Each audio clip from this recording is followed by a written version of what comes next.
The grand hall of the palace was quiet.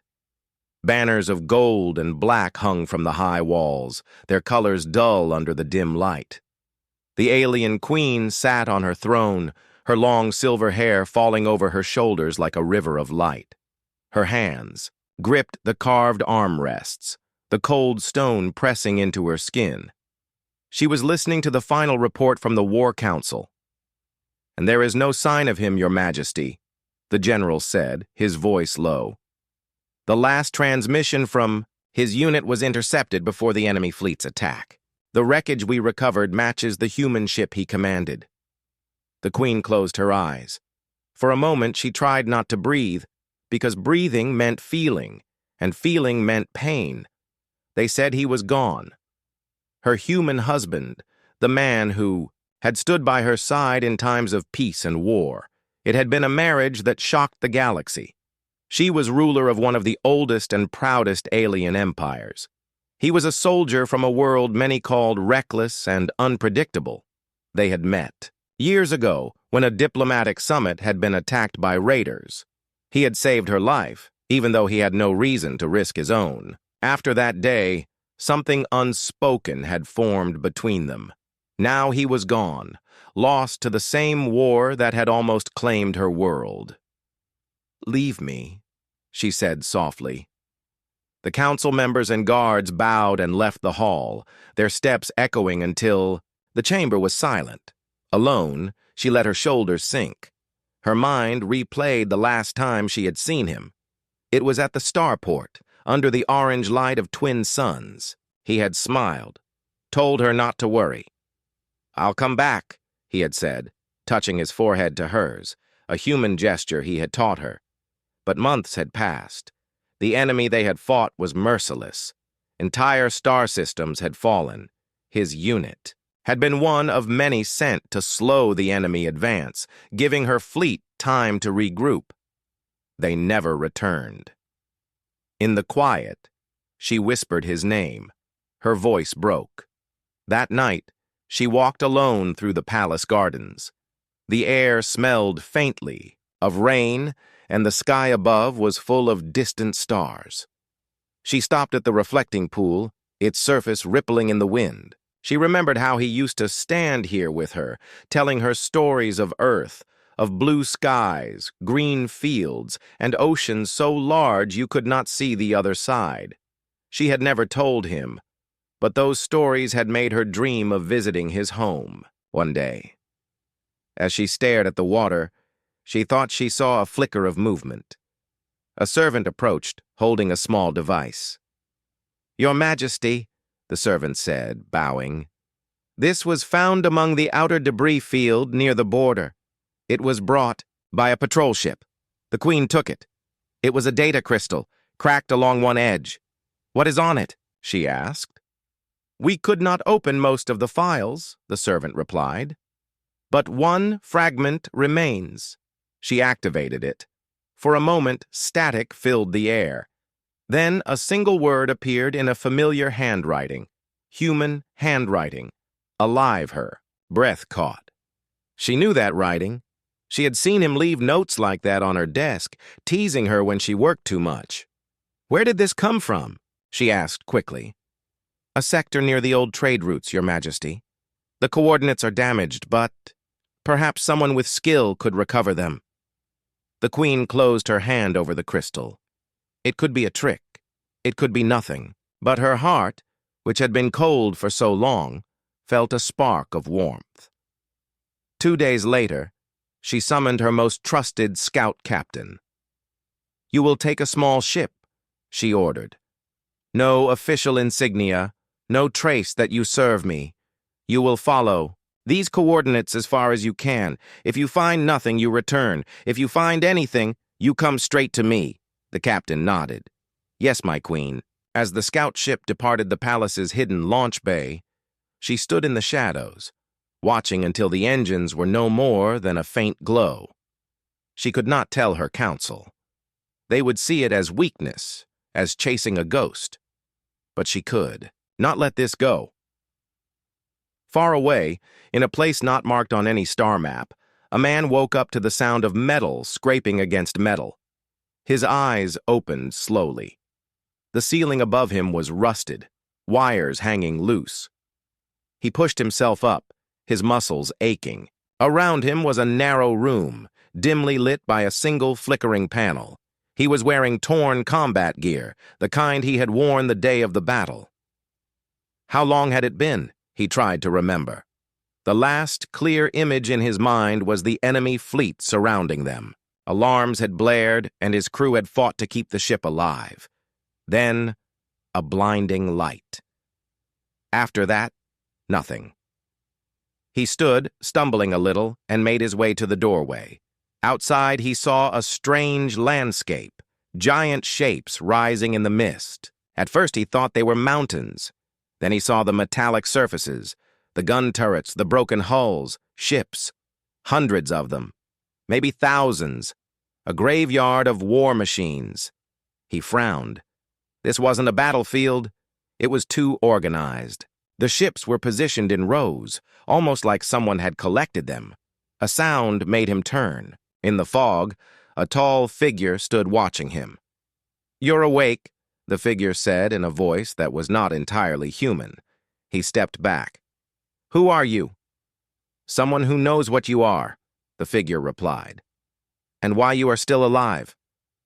The man's pulse quickened. "What do you mean?" The figure stepped forward, and in the half-light, he saw its face, partly organic, partly machine, with glowing eyes that studied him carefully. "You should have died in that battle," it said. "But we took you. You were different. And now, you have a choice." Back in the palace, the queen sat alone in her private chamber, holding the cracked crystal again. She told herself it might mean nothing. She told herself not to hope. But deep down, she already knew. If there was even the smallest chance he was alive, she would find him, and she would not let anything in the galaxy stop her. The scout ship moved through deep space like a shadow. Its hull was black, its engines tuned to run without leaving a long trail of heat for sensors to pick up. Inside the cockpit, Captain Varen kept his eyes on the star map. The coordinates, given by the Queen, were incomplete. Broken fragments recovered from the damaged crystal, but they formed a faint path that curved away from normal travel routes. Varen was not the kind of officer who asked too many questions. He knew the Queen, trusted him for that reason. But even he wondered why she was sending him so far, with no official orders on record, no backup fleet, and no explanation beyond "find what you can." For days, the ship glided past empty star systems, abandoned mining stations, and debris, fields from old wars. Most of it was silent, dead, until the fourth day. Varen's sensor officer leaned forward. "Sir, faint signal ahead. Very faint, could be a distress beacon." Varen frowned. "What's the source?" "An old civilian. Courier drone. Model is human-made? Human-made?" That caught his attention. He ordered the ship closer. As they approached, the drone came into view, scarred, scorched, and missing one wing stabilizer. Varen gave the order to bring it aboard. In the cargo bay, technicians carefully opened the small craft. Inside was a half-burned memory unit. They plugged it into the scout ship's secure system, and slowly, pieces of corrupted data appeared. Varen's eyes narrowed when he saw it. There was an image, blurred, damaged, but still recognizable, a human face. It was the same man who had been declared dead in the war. Varen didn't waste time. He stored the image in a private file and set a course deeper into the region, following the drone's drift path. If this was true, if the Queen's human husband had sent this far away, in the hidden graveyard of ships, the human moved carefully through the fog. The machine-faced figure led him along a narrow path between towering wrecks. "Where am I?" he asked again. "In a place your kind has never seen," the figure replied. "A place where the dead ships go. Every vessel that falls in certain battles is collected. Collected by who? The figure didn't answer directly. By those who value what is inside more than the ship itself. The human kept glancing around. The mist made it hard to judge distances, but the sheer number of derelicts here was unsettling. Battleships from alien fleets, cruisers from human navies, even massive carriers. Some looked hundreds of years old. They reached a clearing where a small camp had been set up among the wreckage. Strange devices hummed, and a few other beings, all with partial machine features, worked silently. "What do you want from me?" the human asked. "You fought in the border war," the figure said. "You survived longer than you should have. When we captured you, we tried to take the knowledge in your mind, your combat tactics, your battle instincts. Our process works on most species. It failed on you." "Failed?" "Your mind resisted. And in that resistance, you learned something. You were not meant to know." The human didn't like the sound of that. "And what exactly do I know?" The figure's mechanical eyes glowed faintly. "That the war you fought was only a test. The real strike is still coming, against both your world and hers." Varen's scout ship dropped out of faster-than-light travel near a strange anomaly. It was not a planet or a star. It looked like a thin ripple in space, as if someone had drawn a black line across the stars. Sensors reported a distortion in gravity. "Sir," the sensor officer said, "the drone's path ends here, and I'm picking up, echoes. Like there's something on the other side." Varen stared at the ripple. "Can we pass through?" "Maybe, but I can't guarantee we'll come back out where we want to." Varen made the call. "Prepare a probe. Send it through." The probe disappeared, into the ripple. For a long moment, nothing happened. Then data began to flow back, a brief transmission showing a massive field of metallic objects, ships. Varen's jaw tightened. "Mark this location. Encrypt the coordinates. We're going in." In the graveyard, the human sat by a small fire. The strange, part-machine beings kept their distance, but he could feel their eyes on him. He was trying to piece together what he'd heard. A larger threat? A war that had not yet begun? He thought of her. The Queen. If this was true, if there was something bigger coming, she had to know. But he was trapped here, deep in some hidden corner of the galaxy. The machine-faced figure returned, carrying a small device. "This is a communicator, short range. You may use it, but be careful. Our watchers will notice if you send a signal too far." The human turned it over in his hands. "Why give me this?" "Because," the figure said, "some of us are not loyal to the masters of this place." The figure leaned closer. "There is a way out, but you will need to move fast when the time comes." Varen's scout ship emerged through the ripple into a silent void. The moment they crossed, alarms lit. "Up, sir! Massive objects all around us. No power readings, but they're everywhere." Varen looked out the viewport and saw them. Giant shapes in the mist, stretching farther than the eye could see. Ships from 100 different species. The crew was silent. "Sir," the sensor officer said slowly, "I'm detecting a faint human biosignature." Varen's heart jumped. "Can you lock onto it?" "It's weak. Might be moving." Varen knew they had to be careful. If something could collect this many ships, it could destroy their small vessel easily. "Bring us closer," he ordered. As they moved into the graveyard, shapes loomed out of the fog. Warships with scars from battles long past, hulks half-eaten by time. The quiet was unsettling. Then, without warning, a massive shadow passed above them. "Contact!" the pilot shouted.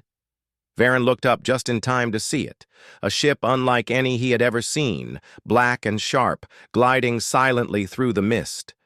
The shadow turned toward them. In the camp, the human heard a distant sound, a low, thrumming hum. He looked up and through the mist, he saw movement above the wrecks. Ships. His eyes narrowed. One of them, smaller than the rest, looked different. Human design. His heart pounded. It couldn't be. Varen, he whispered. Varen's ships. Comm crackled. Captain, a faint voice came through, distorted. The crew froze. Trace that signal, Varen barked. It was weak, but it was enough. A location appeared on their map. Varen didn't hesitate.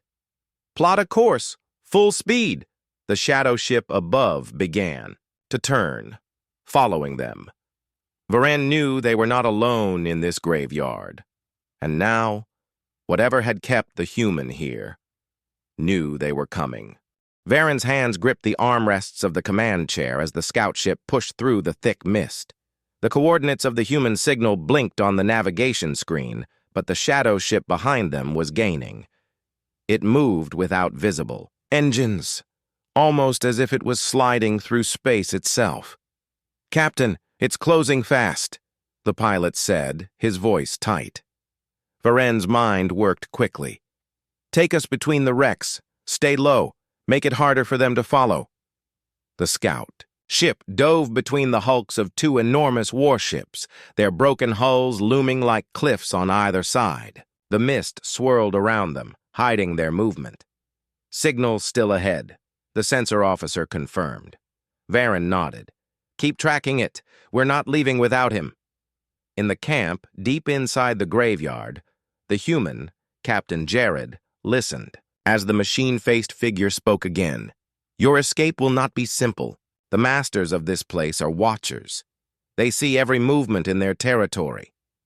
And these masters, Jared said slowly, who are they? They are not a single race, the figure explained. They are a collective, a hidden alliance of conquerors who steal technology and knowledge from every war. When a battle ends, they take what remains. Ships, weapons, survivors, anything that can be used for their next war. Jared frowned. So they took me because of what I know. Yes, and they have learned that human thinking does not break easily. Your mind is different from theirs. That is why they kept you alive. Jared looked at the mist above, thinking of the voice he had just heard on the comm. It had sounded like Varen. If Varen was here, it meant the Queen had not given up on him. The figure noticed his expression. You wish to leave, then you must know something else. What? The war you fought was not the true war. The enemy fleet you faced was only a pawn. The collective is building a larger force, hidden in places like this. When they strike, they will hit every major world at once. Your Earth, her empire, dozens more. Jared's stomach tightened. How soon? Soon enough that if you escape, you must warn them immediately. Varen's ship moved deeper into the graveyard. The crew kept their eyes on the screens, jumping at every flicker in the mist. Captain, I have something, the sensor officer said suddenly. A small camp, power readings minimal, and a single human life sign.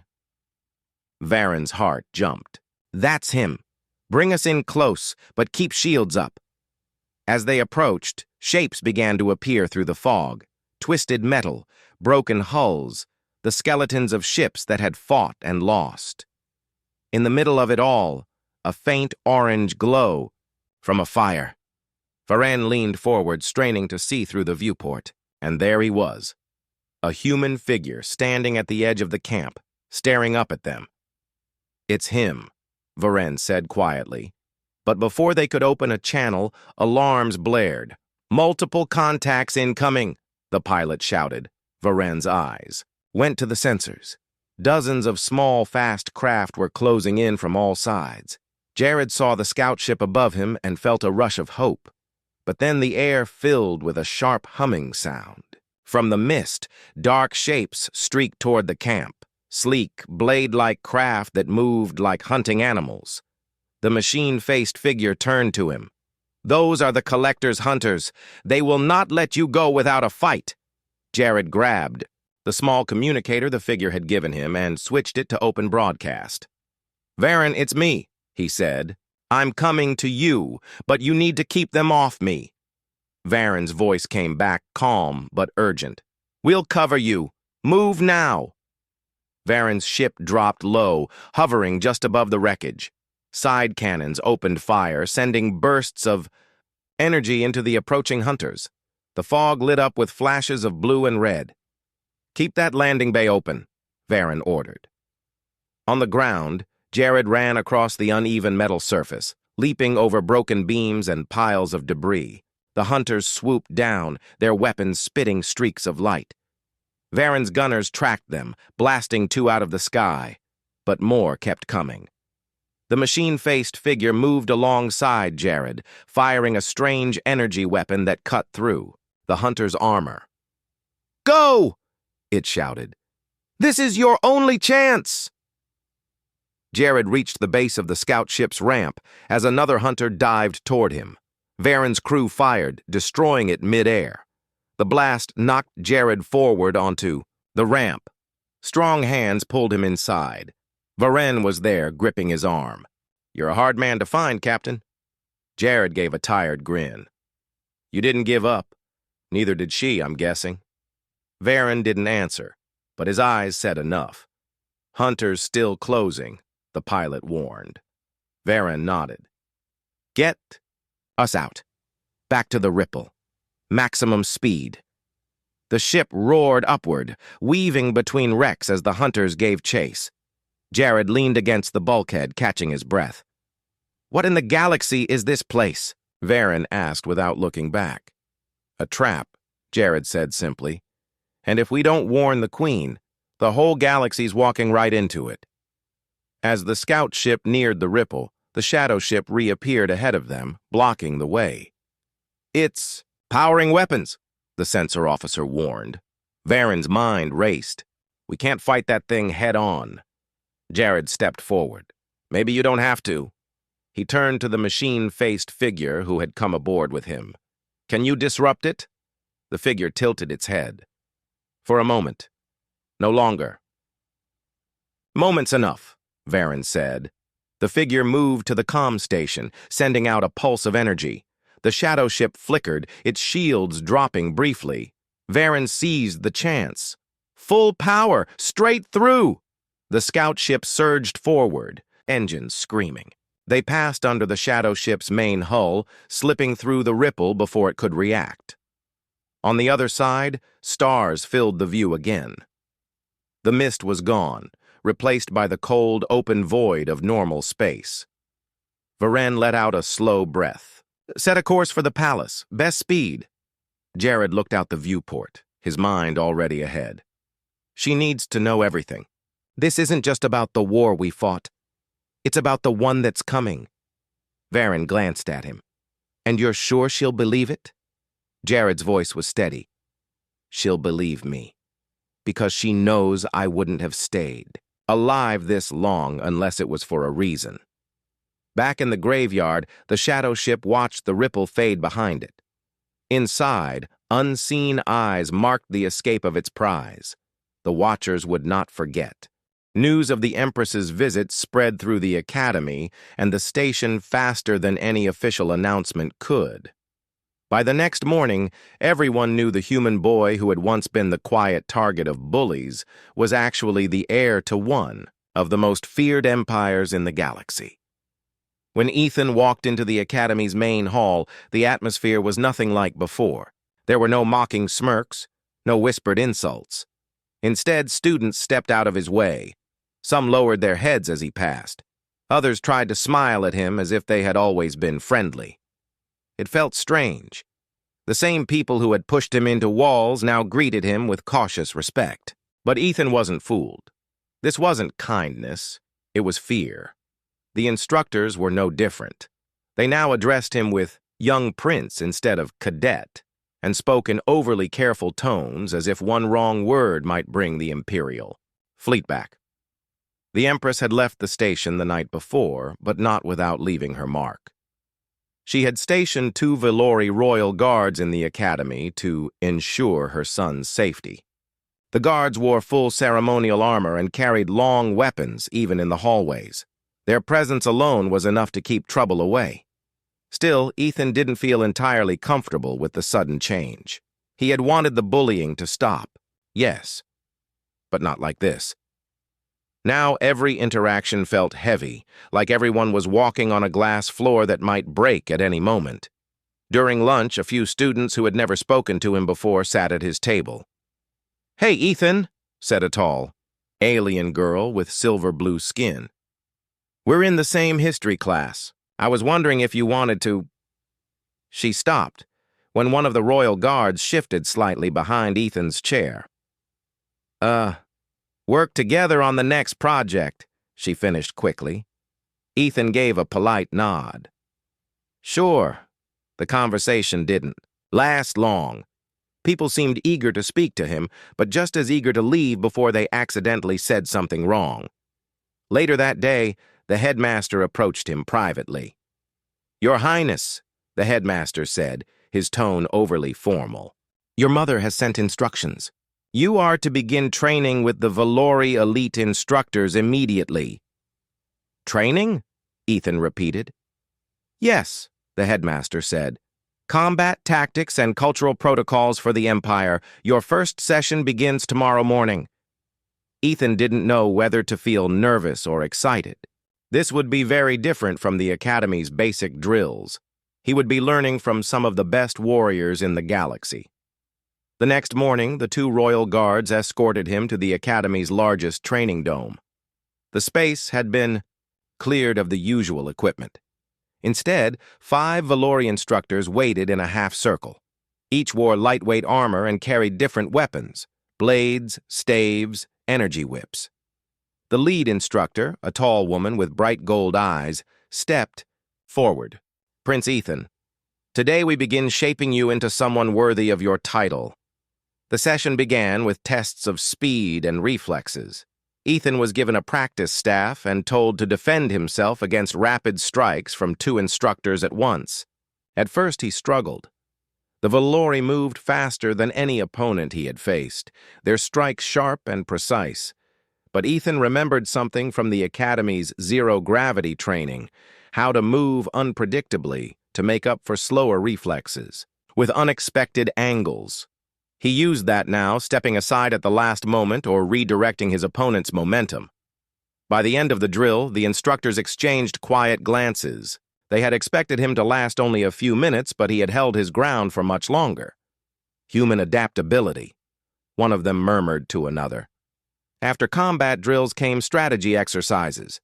They set up a holographic battlefield and gave Ethan command of a small fleet against a larger enemy force. The goal was simple: survive as long as possible. Ethan didn't try to match strength with strength. Instead, he split his forces, using the terrain to hide half of them and baiting the enemy into a trap. By the time the simulation ended, the enemy fleet had lost most of its ships. The lead instructor looked at him thoughtfully. "Different thinking. Unpredictable. You will be dangerous if trained well." Word of his training spread quickly. Students who had doubted him began to watch from the observation decks.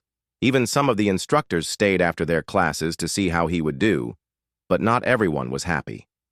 In a shadowed corner of the Academy's recreation hall, Jex, the former leader of the bullies, sat with 2 other students. Their faces were tight with resentment. "He thinks he's better than us now," Jex muttered. "He's got the Empire behind him," one of the others said. "We can't touch him." Jex's eyes narrowed. "Maybe not directly, but there are ways to embarrass him, ways that even his mother can't protect him from."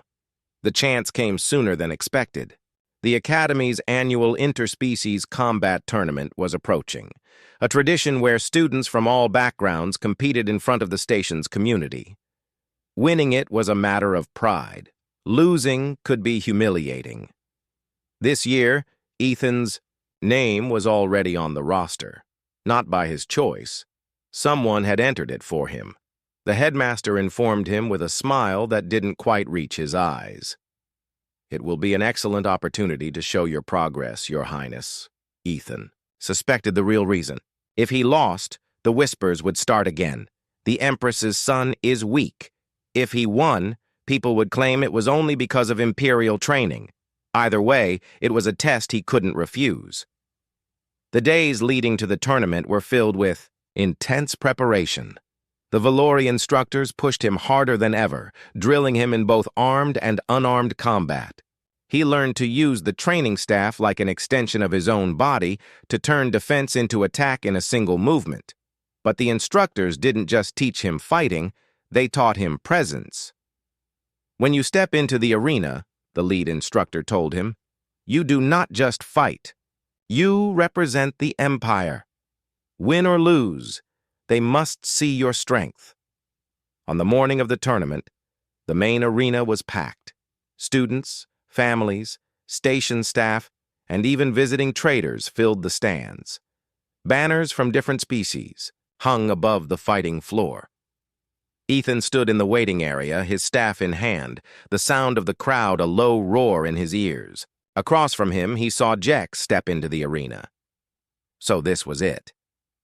The bully who had once shoved him into walls was now his first opponent.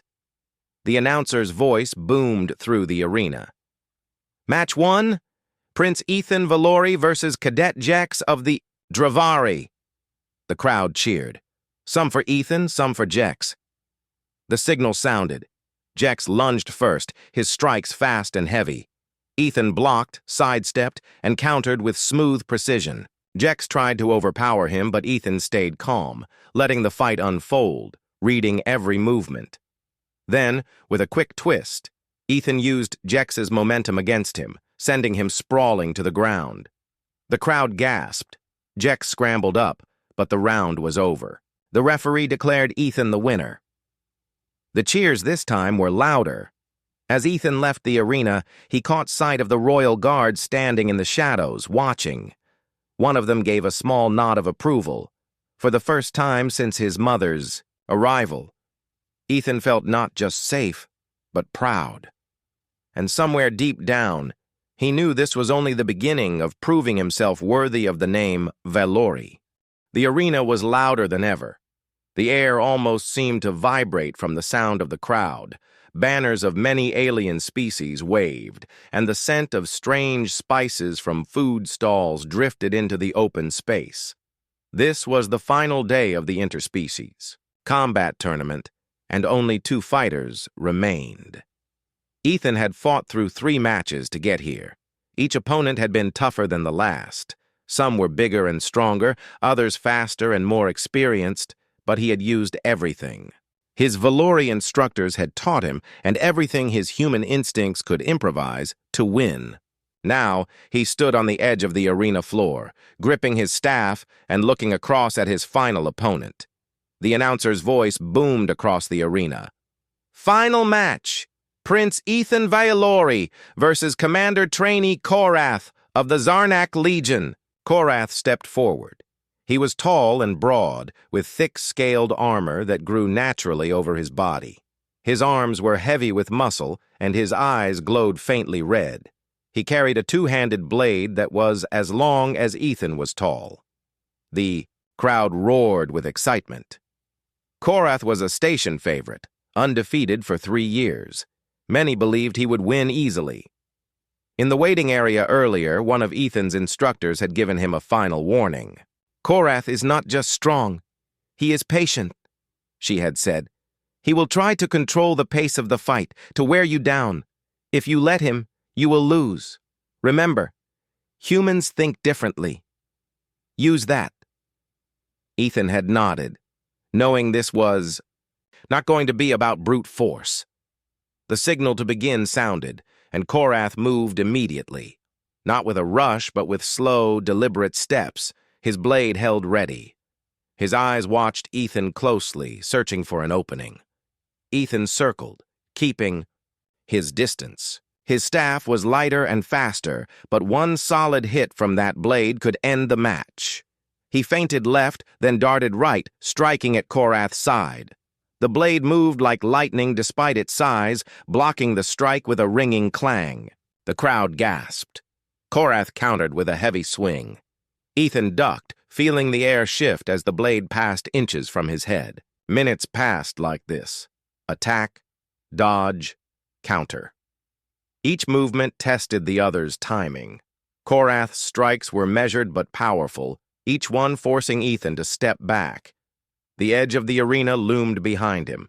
He had to change the flow of the fight.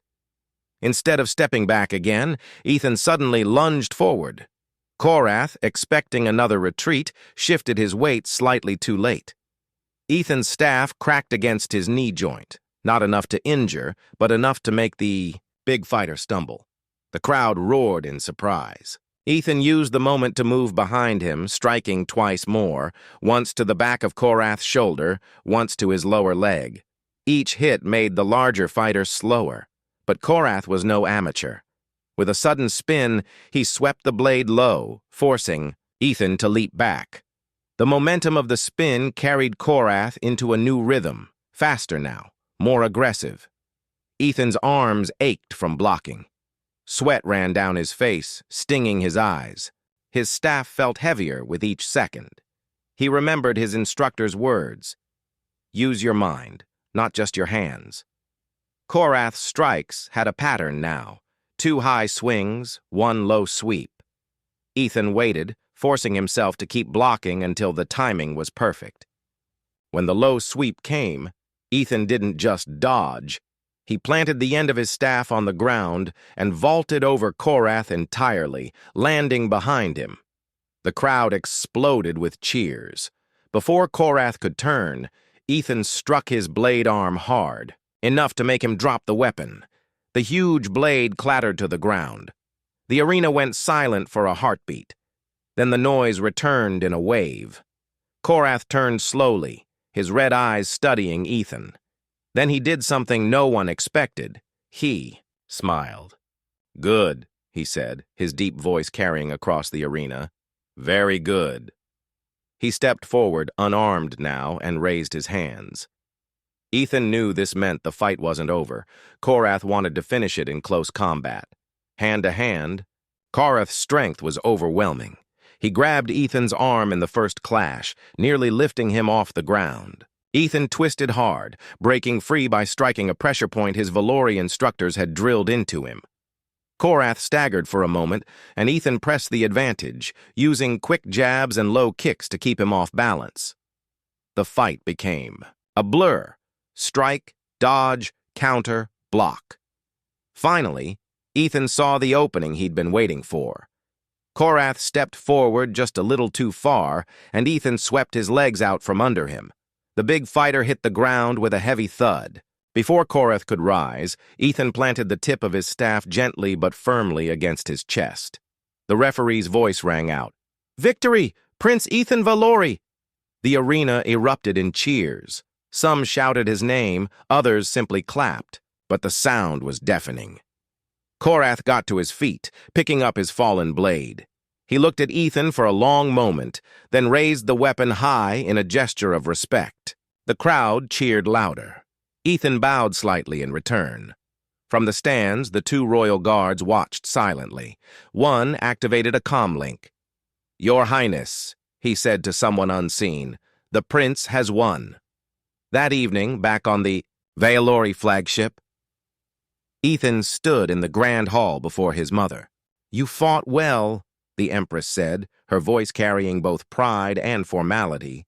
You used skill, not arrogance. That is the way of a true leader.